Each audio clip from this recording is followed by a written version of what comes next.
යාළුවනේ මට හිතුණා ඔයගොල්ලන්ට අද oven එකක ක්‍රියාකාරීත්වය පිළිබඳව වීඩියෝ එකක් ගේන්න ඕන කියලා. ගොඩක් යාළුවෝ ඉන්නවා oven එකක් අලුතෙන් ගෙනාවට පස්සේ සමහර දේවල් දන්නේ නැති අවස්ථා එනවා.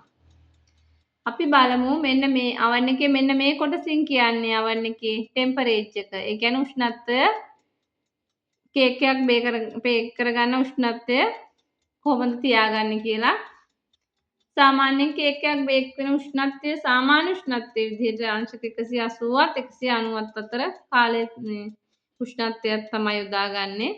ඒ වගේම ඔබගේ oven එක අලුත් නම් අංශක 160 වෙද්දී ඔයගලන්ට කේක් එකක් බේක් කරගන්න පුළුවන් වෙනවා. ඒ වගේම ඔයගොල්ලෝ oven එක පාවිච්චි කරද්දි තමයි ඔයගොල්ලෝ හරියටම දැනගන්න පුළුවන් ඔයගලගේ oven එක මේ උෂ්ණත්වය අතර කොයි උෂ්ණත්වයේද කේක් එකක් බේක් වෙන්නේ කියලා.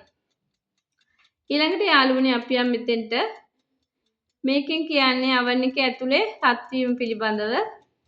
මේ අයිකන් එකේ oven එක උඩ දඟරේ විතරයි රත් වෙන්නේ. මෙතන යට දඟරේ විතරයි. එතකොට යට කොටස විතරයි රත් වෙන්නේ.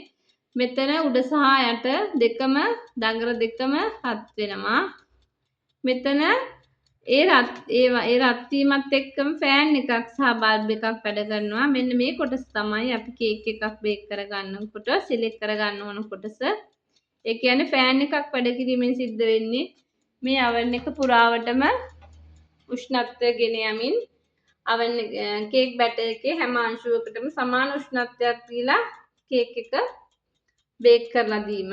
ඒ වගේම බල්බ් එකෙන් වෙන්නේ ආලෝකයේ මේ මතට ගිහිල්ලා අපිට බලා ගන්න පුළුවන් කේක් එක බැටර් එක බේක් වෙන ආකාරය. ඊළඟට මෙන්න මේ අයිකන් එකෙන් කියන්නේ කේක් එක බේක් කරන ටයිම් එක.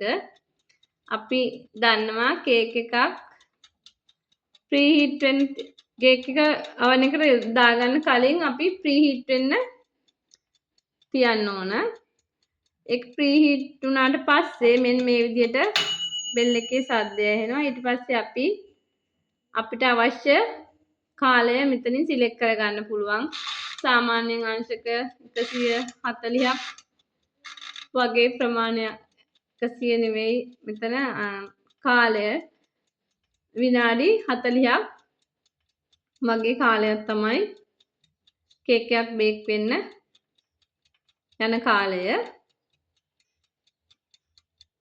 ඊළඟට මේ oven එකේ ඇතුළ ගැන කතා කරනවා නම් මේ ට්‍රේ එක තියන්න ඕන හරියටම සමාන උසකින් උඩ සහ යට උස සමාන වුණාම කේක් එක අතර කේක් එක මේ මැද ට්‍රේ එකට දාගත්තාම තමයි උඩ සහ යට සමානව බේක් වෙන්නේ.